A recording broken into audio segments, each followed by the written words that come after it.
Hello, welcome to Oxford Heirlooms. Well, I said I would be back when I was finished smocking, but I've had a change of heart.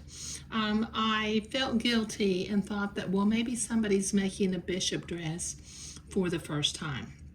So I want to go through how to create tiny French seams when you're doing a bishop.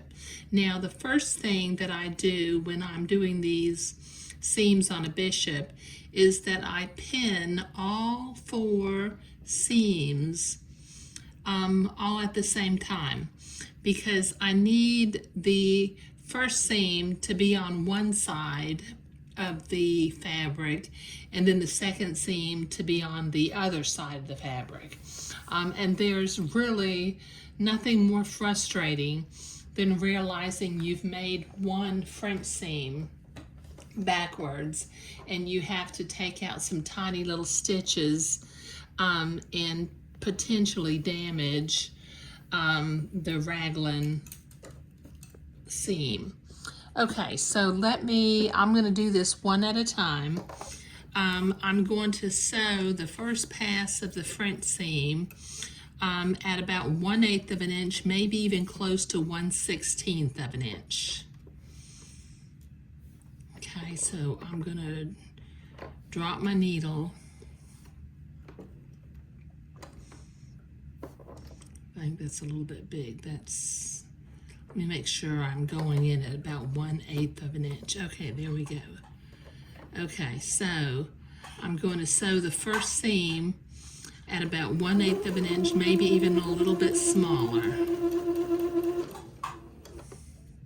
Now you want these French seams to be as small as possible because you don't want to break your needles when you run the French seams through the pleater to pleat the fabric. And on this curve of the armhole, just simply give it a little bit of a pull and the curve will ease into place to where it's fairly straight.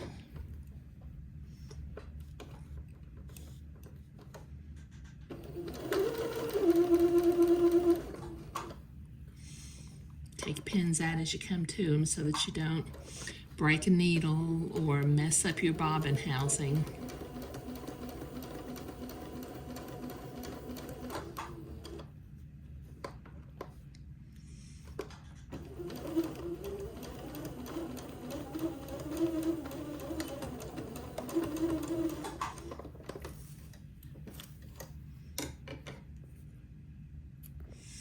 Okay, now that's one seam done. Now I need to sew the other three seams, and you notice this is a pretty small little seam allowance. So I'm going to work my way down the top of the garment and make one seam at a time. And then I need to go to the ironing board and press those seams to one side so that I can pull it around and create the second pass of the French seam. Go ahead and take that pin out.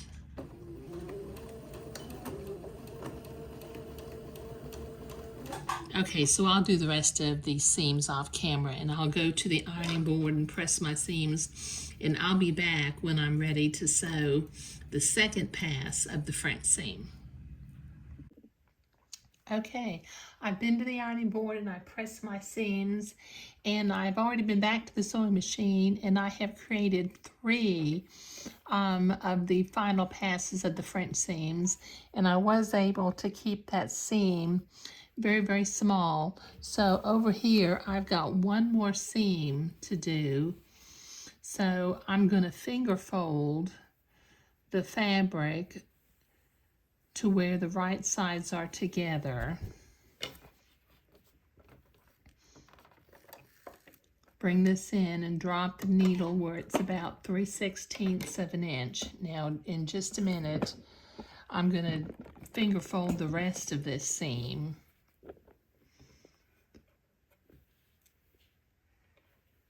Finger fold it where it's flat, and I can see the little seam through the fabric.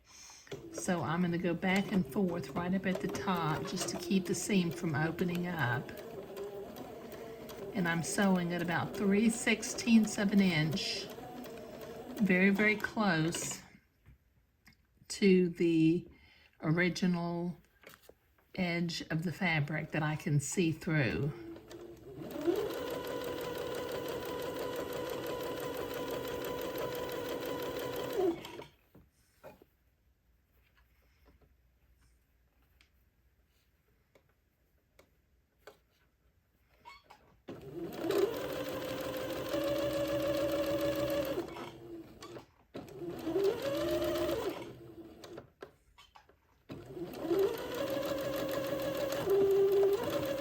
Okay. All right, now I've got all 4 tiny little French seams done up on the raglan, the 4 raglan seams at both sleeves and on the front and back. Okay, now I need to go to the ironing board and I need to press my French seam toward the sleeve. Okay, on both sides, I'm going to press the seam toward the sleeve so that I can roll it up on my wooden dowel and begin to pleat the fabric. But I'm going to the ironing board and I'll be back in a minute at the pleating machine.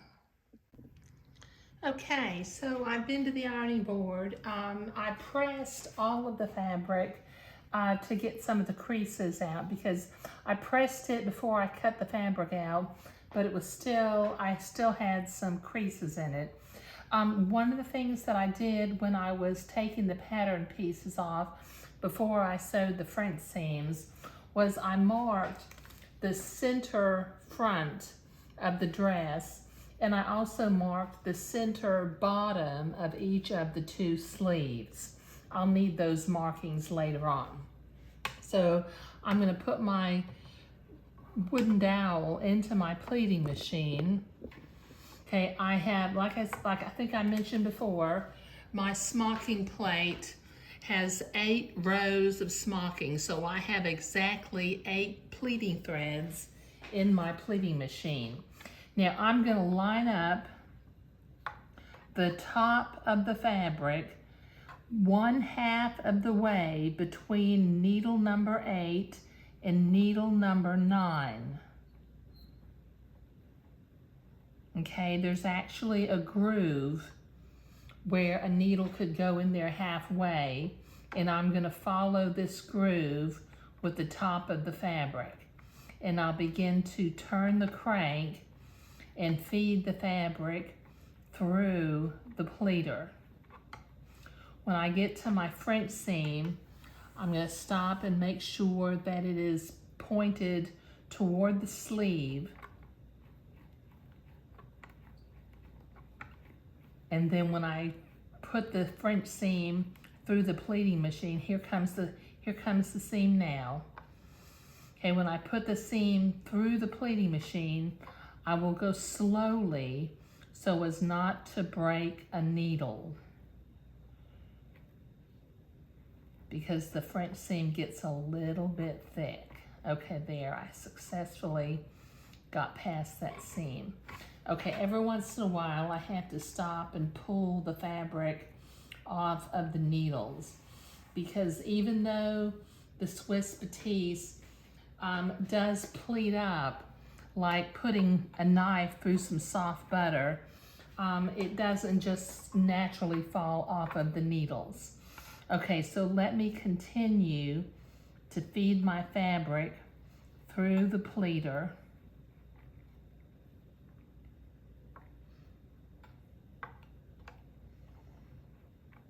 Keeping it lined up on that groove between needle number 8, which has a thread, and needle number 9, which does not have a pleating thread.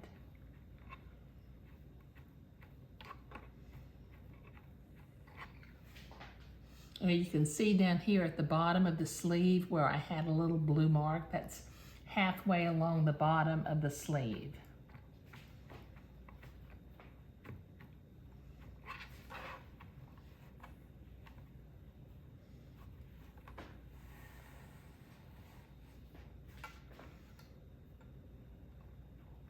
Okay, I'm coming up to the next seam, so I'm going to make sure that my front seam goes in first because I want the seam to be pointing towards the sleeve. Okay, that went through nice and easily. So far, so good.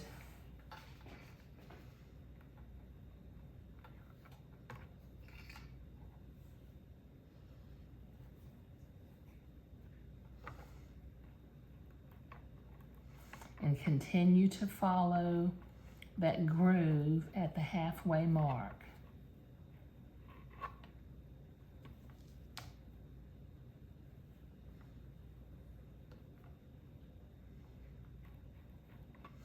Okay, you can start to see the blue line that I drew right in the center front of the dress. Okay, now I draw this blue line in the center front of the dress before I pleat it because that prevents me from having to count all of these pleats to find the center in order to center the smocking design on the dress.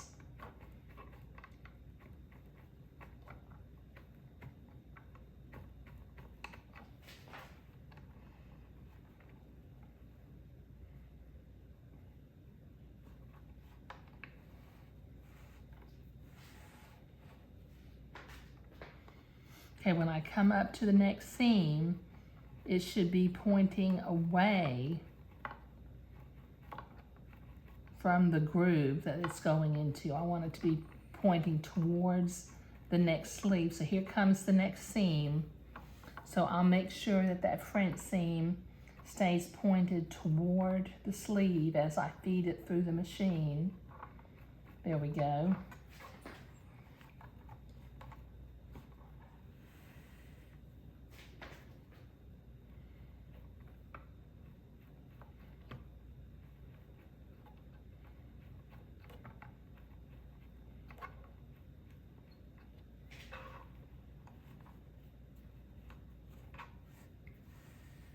And I've got one more seam.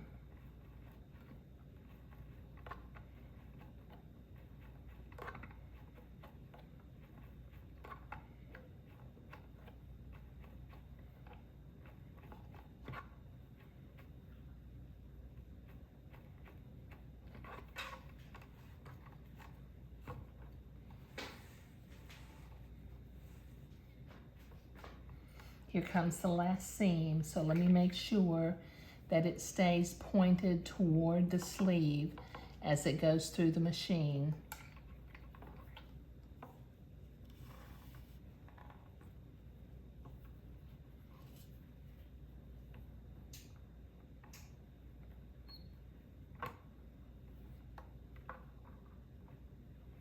There we go.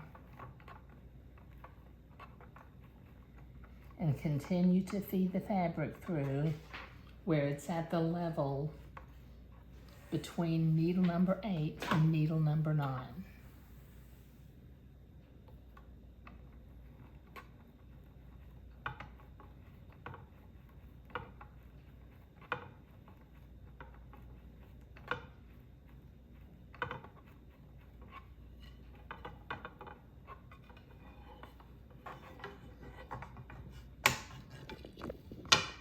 Okay, now I'll pleat the last little bit of fabric.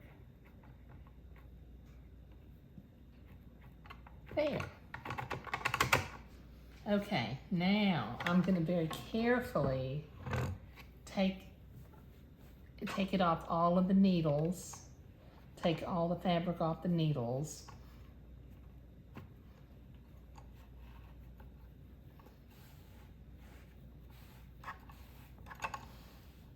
And then where the thread was going through the needles, I need to pull until the threads come off of the needles, just like that. Okay, let me put my pleater out of the way and my wooden dowel. Now the next thing that I need to do is, you notice I've got my neckband piece sitting here. Okay, now let me turn this direction.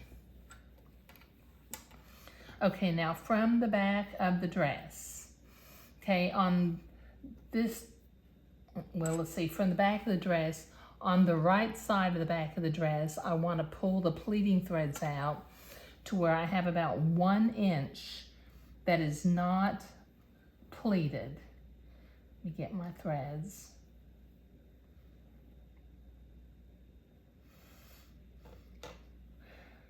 I'll use my seam ripper for this. Okay, so I'm going to very carefully pull the pleating threads out. Okay, this 1 inch leaves me about 3/8 of an inch for my placket seam, and then about 5/8 of an inch to do my buttonholes. We really don't need more than about 1 inch on that side. Okay, so I'm going to tie an overhand knot at each one of these and trim it a little bit close. Okay, so I'm tying 2 pleating threads together. Don't try to tie 1 thread. Tie 2 together each time and use an overhand knot. If you don't know what an overhand knot is, look it up. I used to have a picture that I displayed, and maybe I can find the picture. At the end of the video, I will display an overhand knot picture so you can see what it looks like.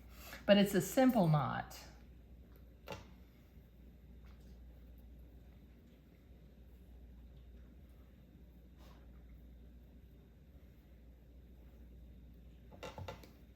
Okay, all right, so we left 1 inch on the right side of the back of the dress, 3/8 of an inch for the placket seam, and 5/8 of an inch for the buttonholes. Now what I want to do on the left-hand side is all I need to leave is about 3/8 of an inch for the placket seam. So I'm going to start pulling the threads out, the pleating threads. I'm following one of the pleat folds so that I know that they're even going down. Just use the dull side of your seam ripper so you don't accidentally cut the pleating thread.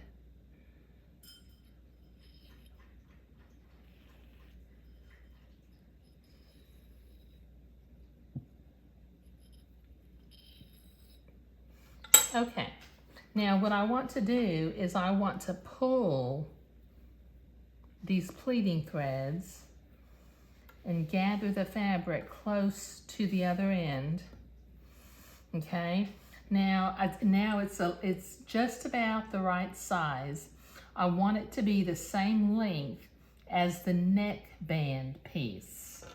Okay, now some people flare their bishops out, but I don't do that. And if you like to flare your bishop out, by all means flare your bishop out. But when I learned how to smock many moons ago, the person who taught me how to smock paid particularly close attention to my tension. So I don't smock very tight, and I can get away with smocking a bishop as though it's a yoke piece because mine will flare out okay. But if you smock tight, you'd better flare that fabric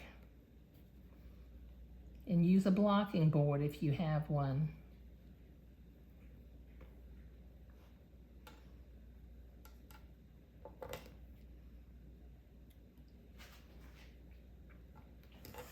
Okay, 2 more knots. I'm tying 2 threads together at a time, and then I'm clipping off some of the extra thread so that it's not in my way when I go to start smocking. And you might notice my knots are on the outside of the garment, not on the inside of the garment. There. Okay, so it's about the same length as the neckband, and that's what I want. And if you kind of pull it at its diagonals, the pleats will move kind of evenly across the pleating threads. Now then, we are ready to smock.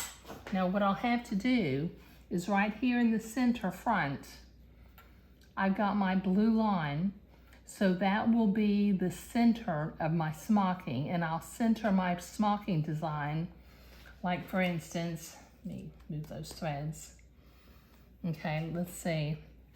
I want to have a bow at the center of my design, so I'll have that point at the center, and so I'll just center the design on the bow.